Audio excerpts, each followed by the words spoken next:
Eu cheguei a fazer o boletim de ocorrência, mas até hoje não sei o que escrever no campo, o que aconteceu. Porque eu vi um paciente respirando 4 horas depois de estar morto. Meu nome é Renata, tenho 34 anos e trabalho como enfermeira noturna há quase 10. Plantão das 7 da noite às 7 da manhã, sempre no 4º andar, ala de clínica médica, de um hospital regional aqui do interior do Paraná. Eu escolhi o plantão noturno de propósito. É mais tranquilo, o hospital respira num ritmo diferente, os pacientes dormem e eu consigo organizar minhas coisas sem os corredores lotados do dia. Tenho minhas manias, sempre levo o meu próprio termo de café, sempre confiro os leitos 2 vezes antes da meia-noite, sempre deixo a luz do posto de enfermagem um pouco mais fraca porque acho que ajuda os pacientes a dormir melhor. Coisa de quem gosta do trabalho, sabe? Aquela noite começou normal. Andar cheio, mas nada fora do comum. Pós-cirúrgicos, um senhor com pneumonia, uma menina em observação por desidratação.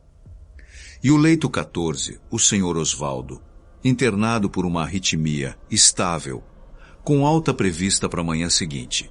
Eu tinha passado nele lá pelas 10 da noite, ele estava bem, reclamando da comida do hospital, brincando que ia comer uma boa feijoada assim que saísse. Eu ri, disse que ele merecia. Perto de 1 da manhã, o monitor do leito 14 começou a dar uns alarmes estranhos. Não o alarme de emergência, aquele agudo que a gente treina o corpo inteiro para reconhecer. Era um alarme baixo, intermitente, do tipo que geralmente indica sensor solto.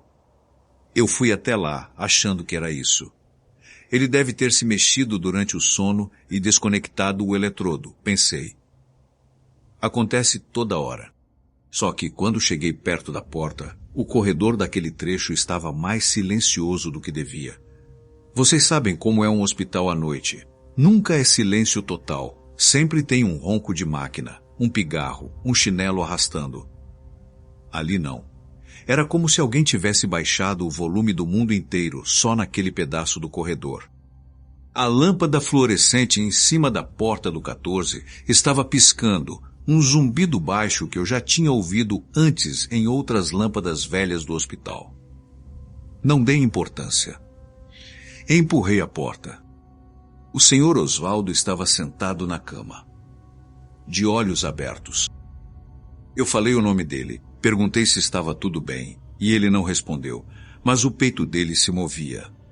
Um movimento estranho, entrecortado, como se o ar entrasse em partes, não de uma vez. Levei alguns segundos. Segundos que hoje eu sinto como se tivessem durado minutos, para perceber que aquilo não era uma respiração de verdade. Era outra coisa tentando imitar uma. Fui até o monitor. A linha estava reta, sem nenhum traçado, sem nenhum bip de batimento. E quando eu olhei a hora da última leitura registrada no aparelho, dizia que o coração dele tinha parado de bater às 22h47, quase 3 horas antes. Eu apliquei o protocolo. Chamei, sacudi de leve o ombro dele, procurei pulso na carótida. Nada. A pele estava fria, um frio que não bate com o aconteceu agora. Bate com já faz tempo. E mesmo assim, o peito continuava naquele movimento entrecortado, subindo e descendo, como uma marionete que alguém esqueceu de desligar. Eu saí correndo para chamar o médico de plantão. O que eu não esperava era o que aconteceu quando voltei. O sistema não tinha nenhum registro do Sr. Osvaldo no leito 14. Eu abri o prontuário eletrônico com minhas próprias mãos tremendo e a tela mostrava o leito como vago, sem internação ativa. Não constava nenhuma admissão com aquele nome naquele setor. Eu perguntei para a auxiliar que estava no posto comigo a noite inteira, a Cristiane, se ela lembrava do Sr. Osvaldo, do jeito engraçado dele falando de feijoada. Ela olhou para mim lá e que eu tivesse inventado um paciente do nada. Disse que o leito 14 estava vazio desde o início do plantão, que ela mesma tinha arrumado aquela cama às 8 da noite, porque o paciente anterior tinha recebido alta na parte da tarde. Eu insisti que tinha acabado de conversar com ele às 10, que tinha visto o rosto dele, o jeito que ele apertava o lençol quando ria. Ela balançou a cabeça, preocupada comigo. Perguntou se eu não estava cansada demais, se eu não queria sentar um pouco. Eu não estava cansada. Eu sei o que eu vi. Voltamos os dois para o quarto. E o leito 14 estava exatamente como ela tinha descrito. Vazio, arrumado, lençol esticado sem uma ruga, sem sinal de que alguém tivesse dormido ali. Nenhum cheiro de remédio, nenhum copo de água no criado mudo, nada que indicasse que um paciente tinha passado o dia inteiro naquele quarto. Só uma coisa estava fora do lugar. Um relógio de pulso, daqueles antigos, de corda, largado em cima do criado mudo. Eu peguei ele. Não devia ter feito isso. Eu sei, e ele estava quente. Não morno de ambiente. Quente como se tivesse acabado de sair do pulso de alguém. Eu levei aquele relógio para o posto de enfermagem e passei o resto do plantão sentada, olhando para ele, tentando entender o que eu tinha visto. Às 5 da manhã, quando fui checar de novo, o ponteiro dele tinha voltado exatas 4 horas. Como se o tempo dentro daquele relógio andasse na direção errada, ou tivesse parado de acompanhar o resto do hospital. Eu perguntei nos dias seguintes para os outros plantonistas, para as enfermeiras do turno da tarde, até para o pessoal do arquivo, se alguém reconhecia o nome Osvaldo, se tinha alguma internação antiga com esse nome naquele setor. Uma das enfermeiras mais velhas, a dona Marley, que trabalha ali desde que o hospital foi inaugurado, ficou séria quando eu falei o nome. Ela disse que já tinha ouvido aquele nome antes, há muitos anos, mas não quis completar a frase. Só falou, "Não mexe com isso, filha", e mudou de assunto. Eu ainda trabalho no mesmo andar, ainda faço plantão noturno. Mas hoje, quando o alarme do monitor apita baixinho, do jeito que apitou naquela noite, meu corpo inteiro trava antes de eu conseguir me mover até a porta.